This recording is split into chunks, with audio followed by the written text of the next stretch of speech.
Welcome everybody to tonight's Huddle Up, RR4L's podcast. Very honored tonight to have Josh Goodman, okay, and his roommate, okay, quarterback Chris Gicking. All right, Josh was a linebacker. We definitely have to get to that story. Welcome guys to the podcast. Thanks. Happy to be here. Thanks for having us. First of all, let's promote the spring game, okay, coming up here next weekend. So please go onto the website, get registered for the event. Everybody's really looking forward to that. So that's going to be a lot of fun. Hopefully our livers survive the weekend. So let's get going here. Our first question. You were both PSAC all-conference players, okay, and had a big impact on those Rocky Rees teams. Talk about how some of the highlights of your 4 years at SHIP. Josh, why don't you get us started? All right. So came in as a freshman. I think, Gick and I came in together. He was kind of a super freshman, I think, when he first came in there. The team had already had pretty good culture. You know, I remember some of the older guys, Chopper Schlock and Dave Klingerman and Chris Howman and, Heckendorn. I mean, we had some, Phil Galliano, who's currently for the New Orleans Saints. I mean, we had some pretty great leaders on the team coming in. So I felt that, we just had really good building blocks, a good foundation to build off of. And, I think like any team, you kind of, like the team that came in together as like freshmen and then the sophomores, really bonded, I'd say Gick's class and our class. And then, there were summers where we would just stay at Shippensburg and work out together, get a job at Roadway, grind through the summer, and then working out on those hills up at, up in Harrisburg, Round Top, things like that. So, I think that type of mentality really helped bond our team together and build off that foundation we had coming in. Yeah, I agree. The leadership, and I know you're talking about Phil and Klingerman and Chopper and Chris Hallman, all those guys, was great. And it was made a really easy transition for young guys like us to come into the program, which says a lot about, obviously, Coach Rees and the program and everything, the culture he had set with the older guys. And they accepted everyone, it's a little different, the stuff now that goes on than back then, but Erlinson, Brubaker, Ryan Hartley, A.K. Baum, Jay Ware, Melvin. And of course, nothing, obviously we talked about Coach Rees, mentioned quickly, but, you had Coach Mack, Coach Ierulli, Coach Wenger, Coach Nixon, who's now the offense coordinator at Syracuse. You start talking about these guys, Coach Wenger, who's coaching at LBC. I see him every summer. So, obviously Coach Rees had built a great staff to get that culture in place. And then with those leaders, it made an easy transition for all of us. So you guys getting the SHIP is a little bit different than maybe the normal scenario. So maybe tell us a little bit about that. Like Chris, you came from Villanova, okay, and Josh, you came from Fort Union. Was the recruiting a little bit different, or was it kind of just the norm? Actually, I'm curious to hear Gick's answer on this one. I don't know if I heard this story. So you want me to go first, Goodman? Yes, sir. All right. So I know it was one of the things, obviously, when you're looking to transfer, it's a little different now. The portal's insane now, and God bless college coaches, because it's like the wild, wild west. But back then it was a little different. So when I was, transferring from Villanova, just trying to find a spot for an opportunity, a fair chance to play. And that's how I ended up at SHIP, because, you go to visit a campus and you see, and you talk to different coaches, whether coaches are, hey, they say, we have this, that, and the other. Coach Rees was very upfront. He said, listen, the best guy will play. He said, it'll be a fair competition, and whatever position it is, the best guy will play. And that, and you could tell, we've all been around the game long enough. Rocky was obviously a very genuine guy and told it like it is, which is awesome. So that's how I kind of ended up there at Shippensburg. And for me, I don't know, Gick went D1 right out of high school. That was my expectation. I was like, I'm a D1 guy. And so I didn't have any offers coming out of high school. So I went to Fort Union Military Academy as a postgraduate. I was also an NCAA late qualifier. I decided not to focus on class, and I thought just getting a high SAT score would get me into college. But, as college coaches can tell you, if you got a low GPA, you're either lazy or stupid, and neither of those are good qualities for a student athlete. I was lazy on the academic side, I guess, or not motivated. So so yeah, I went to Fork Union, and again, still thinking I was going to Virginia Tech or JMU or one of those schools, and running a 4.840, I wasn't blazing fast, but Coach Ierulli, he came down pretty consistently, and I always say college coaches are salesmen. Like they're salesmen that don't make commission, which is it's like Yeah. they're just passionate about what they do. But I mean, God bless him, the dude would drive down from Shippensburg to Fork Union, which is not an easy drive or any direct route, and he recruited me hard, and he said, look, we're graduating 3 linebackers. You could come in and start, as a freshman. And I actually, it's funny, I went up on my visit, and Ryan Houck was he and Phil Galliano were the guys that kind of showed me around. So I ended up at Shippensburg. Brothers. Yeah. The Axe brothers.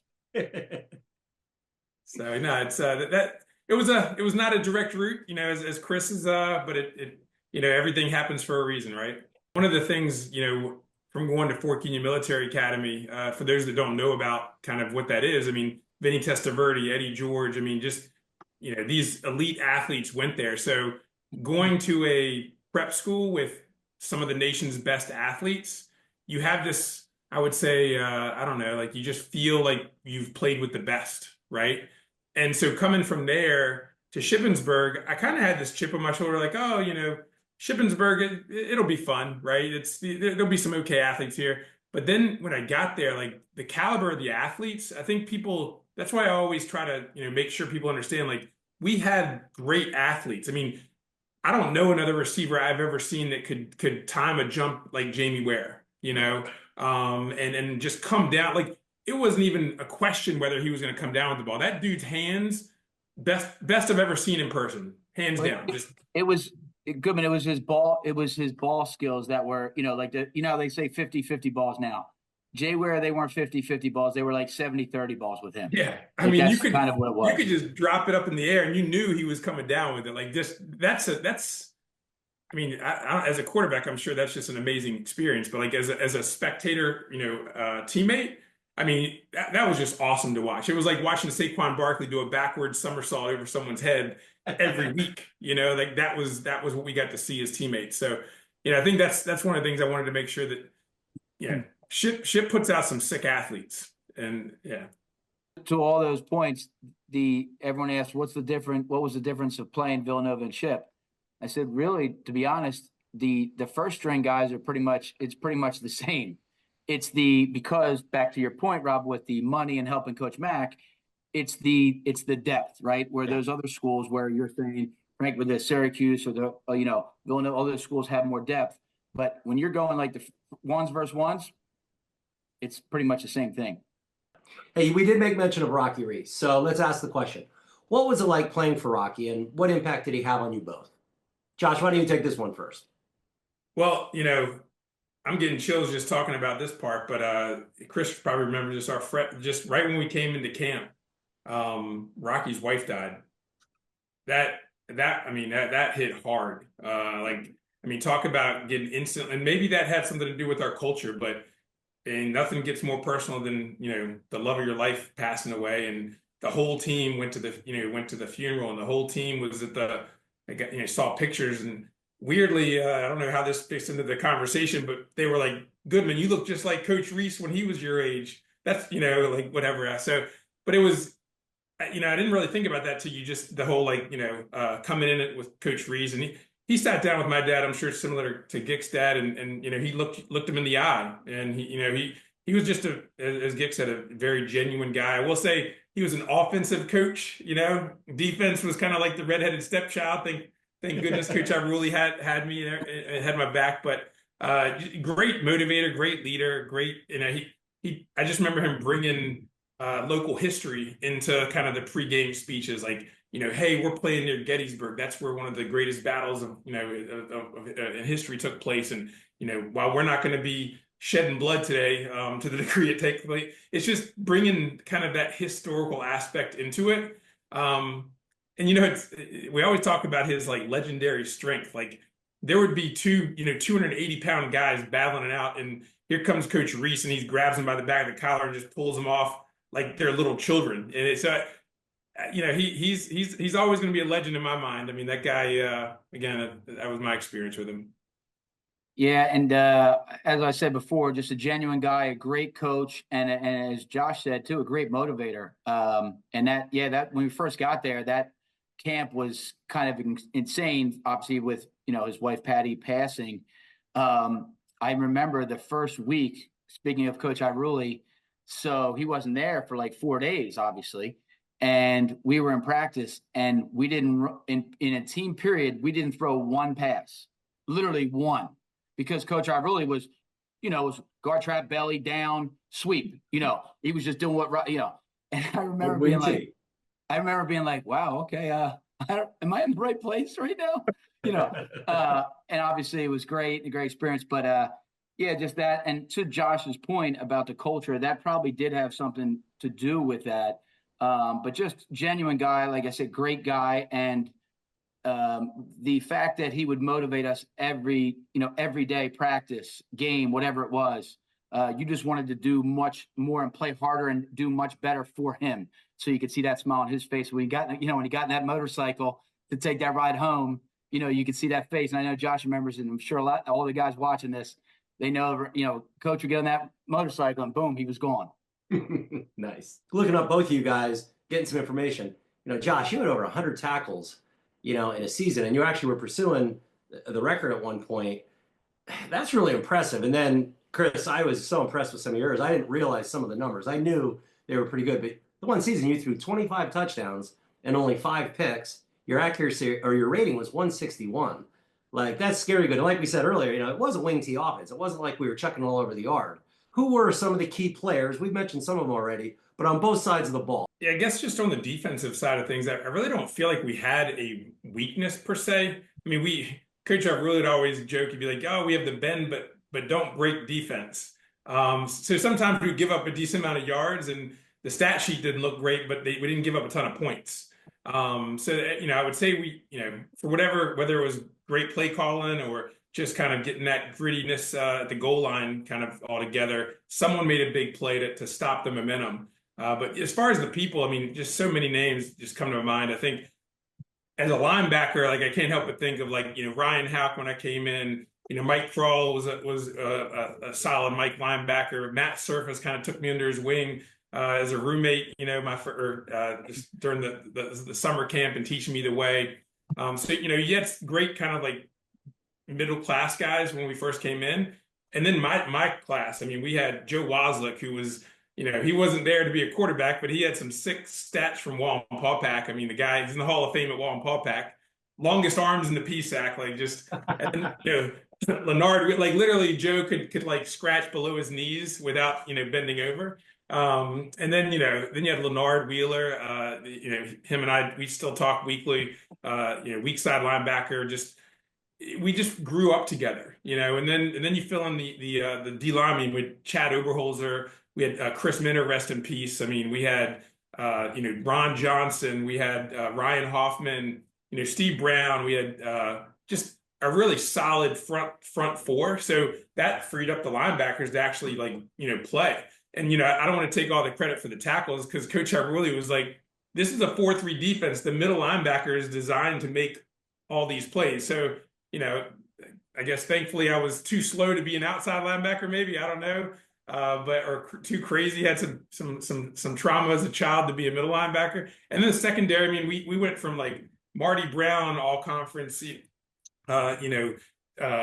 Galliano, Deion Harrison, Kareem Brown was on the front, Kareem Osborne was in the back. I mean, Tony Johnson. We just had some amazing athletes back there that, and then Brent Grimes came in there when I was a senior, but he was he was on the scout team with John Kuhn, so we had the best all-pro scout team my senior year with those two down there. But yeah, I mean, it was, again, I just can't think of a weakness that we had on defense. And then you take that with just always being together and always just, enjoying each other's company. It just builds a really strong bond.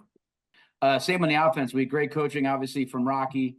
And obviously any of those things at offense, when you start talking about records, it starts up front, right? So Seth Roper, who's, since it's probably PG here, his rear end is still wet, no matter if it's 20 degrees out, your hands are soaked. And I see him actually at camp every year. He coaches at Carlisle, so at team camp with our high schools. Every time we see each other, every day up there, we just start laughing. But then you have Gary McCallicker, you have Shahar, you have Apgar, you have Joe Becker up front. Those guys, it's great. And actually, Joe Becker's coaching wrestling now at Marple, so I see him and his son and Nolan, our youngest son, play sports together. So it's pretty cool. But then obviously you have the running backs. You talk about Erlinson, Kevin Washington, Ryan Hartley. The one year we were there, we had Clear who transferred in. There's just so many guys, and obviously like the receivers, Jay Ware, Melvin, Ierulli. We just so many people. So, but I think it all comes back to same thing with that culture that Rocky set, and nobody was worried about themselves. It was just whatever we have to do that game or that drive to get first downs and to score and that game to win. I was going to share the story about I didn't know where it would be appropriate Kuhn's freshman year, he was on the scout team, and I knew we were running a draw. Like, how in practice you recognize the formation, you call out. So I knew it was gonna be a draw. So I just ran in there and kind of just patted him up. I didn't try to blow him up or anything like that. And Coach Ierulli was like, "It's a full speed drill. You gotta hit like it's a real game." And then he's firing me up, and I go back there to linebacker again. I was like, all right, fine, do it. So I blitzed either. I hit Kuhn as hard as I can possibly hit him. Poor guy's just waiting to get the handoff on a draw, and he goes flying one way, the ball goes flying another. He gets up and he's trying to get in a fight with me, and then I'm wrestling him, and I was like, I saw Kuhn when I went up to one of his games at the Packers, and I was like, "You don't like me, do you?" He was like, "No, you're an asshole." I was like, "Well, Coach made me do it. He said I had to hit you hard." He was like, "Yeah, but you didn't have to do that." But it was just kind of one of those funny. I was like, "Hey, we're all proud of you. You're a ship brother. You made it. We're all proud of you." So hey, we're talking about some of the success of some of our teammates and former players from Ship. But hey, how about this kid playing at Florida? He's got some Ship connections. Tell us about that one. Well, I'm going to take this one, Gick, since he was a fellow linebacker. But Ryan Houck, his son Thomas Houck he just was the leading scorer in the last game against who was Florida playing? It was Texas Tech, I believe. Texas Tech, yeah. So keep an eye out for number 10. He's got the little blonde mustache, but Ryan and his wife Jen both went to Shippensburg. Jen's dad, I think, played in the NFL. So they got that kid got some gene lottery right there with Ryan and Jen, and you couldn't wish it on a better family. Just amazing people, amazing teammates, and yeah, they've got two other amazing kids as well. So I'm sure you're going to be hearing about them in other ways. And what else is cool too? When we were talking about all the connections, we talking about Houck's kid doing this, which is great, or like Jay Ware, and we have a group chat as Josh and I are in. There's a bunch of us in there with all these names that pretty much have been mentioned, which is cool. And it's you have to sometimes mute the chat because it's going a lot, but it's great to see so many guys that have kids, sons, daughters that are doing so many great things, whether it's college, high school, et cetera. I know Jay Ware's son was got all league and did all that this year. Gordon May's daughter has a softball scholarship to I want to say maybe Lehigh or Lafayette. So it's great to see all these things and people with sons and daughters doing so well. Nice. So Chris, you went on to continue to play after college. You got to play for the Stallions in the Arena League. What was that experience like? Oh, yeah, it was cool. At that age, before you have to really grow up. Go play arena football in Augusta. And I'm to this day, my high school friends crush me because I'm not a golfer. And they're like, "Wait, you had a chance to golf at the Masters and you didn't?" And I'm like, "No, we had a job. They would get you like a job." And it was, look at Goodman's face. Augusta National was right next to where Augusta Country Club, and that was where we worked in the morning cutting greens. But it was cool. It was real cool experience. Down south's a little different with football. You get a real big following. So anything down there, and it's arena football, but you would have thought it was like, the end all be all. So it was a cool experience. And actually, one of the best things about being down there, Gary McCallicker from Ship, obviously, was my roommate down there. So I had Goodman, Marty and Dion for Ship, and then Gary and I were roommates in Augusta. So it was a cool experience to go down there and keep playing for a little bit longer before you had to grow up and get a job. Josh, you were hurt late your senior year in the season. I know you were chasing Tony Winter's record for tackles at that time. Talk about the injury and Tony's influence on you and your future. Yeah, Tony's great. I mean, for those listening, he was the dean of the College of Business, and I think asking an 18-year-old or 19, whatever, to say, "Hey, what are you going to do for the rest of your life? Choose a profession, choose a major." I don't know. I didn't know what I wanted to do, but I chose business just because I thought that made sense, and I ended up dropping out of the College of Business after my freshman year because I was like, I don't. These classes are crazy. I ended up doing speech communications, which is not a real major, as my wife would say. And then actually after selling Cutco my junior year in college and coming back, because I built such good rapport with Coach Winter, or I call him Coach Winter, but Tony Winter, I was like, hey, I really want to kind of go all in on business. Like, can you give me some 400 level marketing classes? And he was like, well, you got to take the 100, the 200, and the 300s. And then I got a chance to use my objection cycle with him. I was like, Tony, I know what you think. You don't want me to put me in a class where people are going to be ahead of me. But I tell you what, how about this? Give me a week. If I'm not holding my own, then you can pull me back out. And he ended up getting me in 2 or 3 pretty high level business classes. And the teacher actually had me teaching the class by the 3rd or 4th class, just like explaining what I did that summer, selling Cutco, like, door to door for the most part.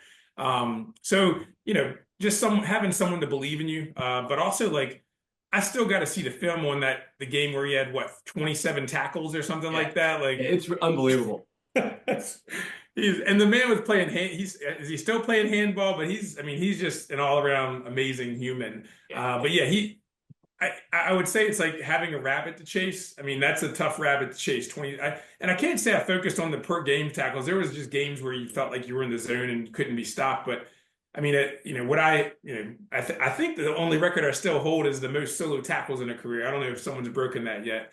But it was around like 211.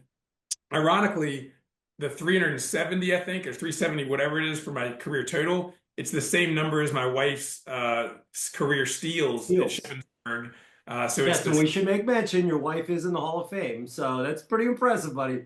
I got a Goodman in the Hall of Fame. It's the parenthesis, Pazinski Goodman, but who knows? But yeah, no, it was and then going into I guess the senior year thing, last game of my senior year, playing against Kutztown away.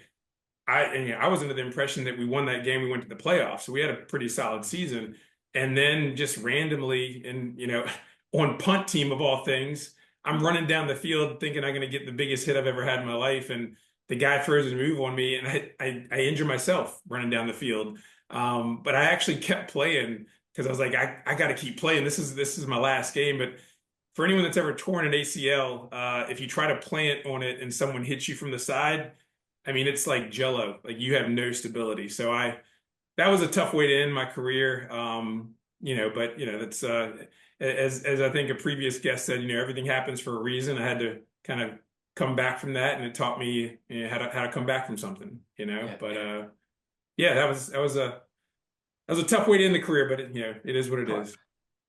Let's be honest, teaches us a lot. So I'm sure it taught you a lot about your business and your business plan. So that's what I have next. So Josh, talk about Pour My Beer. It's very impressive technology. Business seems to be thriving. Give us an update. Yeah, so did a lot of studying on beer in college. I think Ship is good at that. had to figure out how to get beer to people faster. So I wanted to start a company that did that. But no, it's been I tell you, it's like every year you're learning new things about like how to grow the business and how to, I think there's a saying that's like, your business can only grow as fast as you can grow. So, who do you need to become next year for the business to be, where it needs to be? And I'm sure a lot of that relates to coaching. Like, for Gick to continue to dominate in the coaching world, he has to, adopt some new philosophies potentially, or, just add some new tools to the tool belt to some degree. But that I'd say with the business, I mean, starting out in 2015, it was just me. So I'm selling, installing, and supporting these locations. And then, fast forward to 2020, which was a crazy year for everybody here. But also the restaurant industry got shut down. So that hurts. That's like getting your ACL torn the last game of your senior year. And we ended up pulling out a pretty solid year, and then I sold 25% of the company to Coca-Cola, which not a bad company to have on your cap table. And we've gone kind of all beverage route, so it's now it's not pour my beer as much as it is pour my bev. And it's one of the things that I guess gives me life is traveling. So getting to travel all over the country and also internationally. Just got back from Austria last week and seeing some of the things we're doing around the world. I was just a kid from a suburb of Richmond, and now getting to see some cool things and hang out with some cool people. And I mean that, even moving back close to Gick, it's been awesome to reconnect with a lot of my teammates. I know he's gonna joke on my jump shot, but it's even if I got an ugly jump shot, it's fun to hang out with him. But yeah, it's again, it's I've kind of moved around. I don't think I mentioned that, but I was in Baltimore, then I was in Chicago for 7 years, and then we moved outside of the Philly area. We're in Harleysville now, so not that far off the blue route from Gick. In your book, okay, you talk about your son's battle with cancer. What do you think, being an athlete, did that contribute to your capacity to handle that? And give us an update. How's he doing? Yeah, so it was actually a lipoma. So it's thank God it wasn't cancerous, but it was a lipoma right on his spine, and it went for about 11 inches, which his surgery was 11 hours. Wow. And there's nothing, I don't know. I could say sports prepares you for that type of adversity, but to be a parent and have to sit in the hospital for 11 hours while your son's getting surgery, like that was something I hope I never have to experience again, and hope no one I know has to experience. But and then it's the uncertainty of I think I shared this in the book, but my son Chris will appreciate this, is a big Drew Brees fan. And so one of my customers is partners with Drew Brees, and he gave us his assigned football from Drew Brees. And this was a few months leading up to the surgery. And then the night before his surgery, he's 11 years old, and he's Googling I guess what a will is. And he says to me that night, he's like, "Hey Dad, I was reading about wills, and I want to leave you my Drew Brees football if things don't work out tomorrow." And I'm like, "Dude, that's you're gonna be fine." But I mean, as you can imagine, a parent hearing your 11-year-old talk about not making it, that's scary. But yeah, fast forward to now, it was funny when he came out of his surgery. The first thing he asked the doctor was, "Can I play football next year?" And she said, "Yeah, you can. It's probably not good for as a neurosurgeon to tell you should play football, but you can. Your back's going to be completely fine." And this past year, I got to be a dad on the sideline watching my 9th grade boy catch some passes as a receiver in high school. So it was kind of cool to as an update. He's more of a basketball guy. I guess my wife won that battle, but he was out there competing as a football player and basketball now. Chris, how about you? I know you're coaching football. Tell us a little about that and your family. You're back at Marple Newtown, correct? At your alma mater. I'm the AD and football coach. And since we've been back, it's fun. Obviously, anytime you're back to where you grew up and stuff like that, just means a little bit more. So just really enjoying it and just trying to, help kids in the community in obviously football with being head coach, but all the sports. So just, yeah, it's a lot of work, but it's very rewarding in the fact that you get to see kids grow, and just the best thing you can do is hire great coaches, and then let them lead their teams.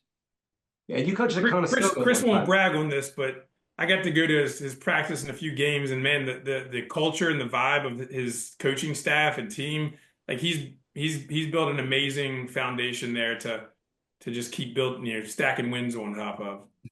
Nice. Well, and I read, Chris, your dad coaches with you too, right? Yeah, so that's a really cool thing. So awesome. I heard what you're saying, Rob. We were at Conestoga. So my dad taught and coached at Conestoga for years. Okay. So when we were talking about the arena, John Vogan, who was the man, he was the head coach there. My dad was running the defense. He said, "Chris, when you're done back, come coach." So thanks to John Vogan for getting me into the coaching thing.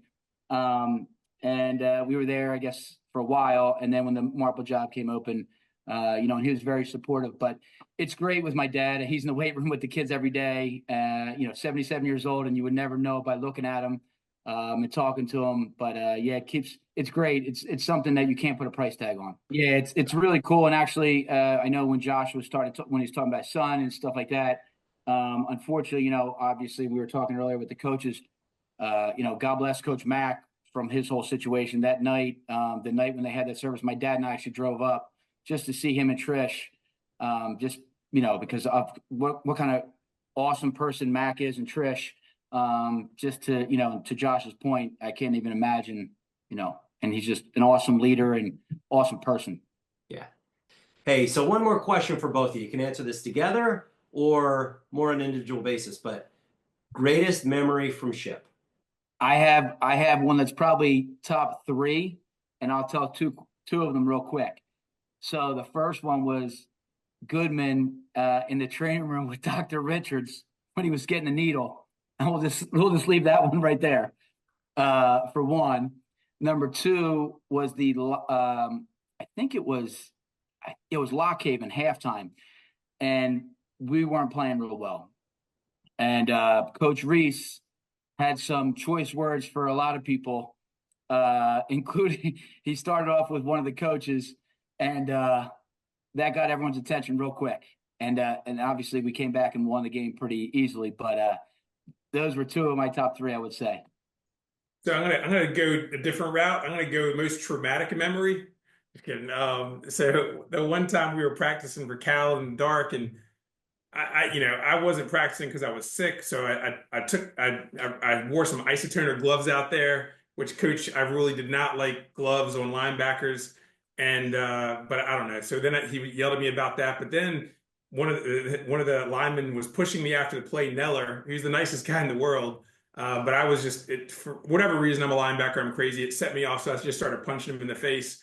And Coach Ierulli lost it and started chasing me.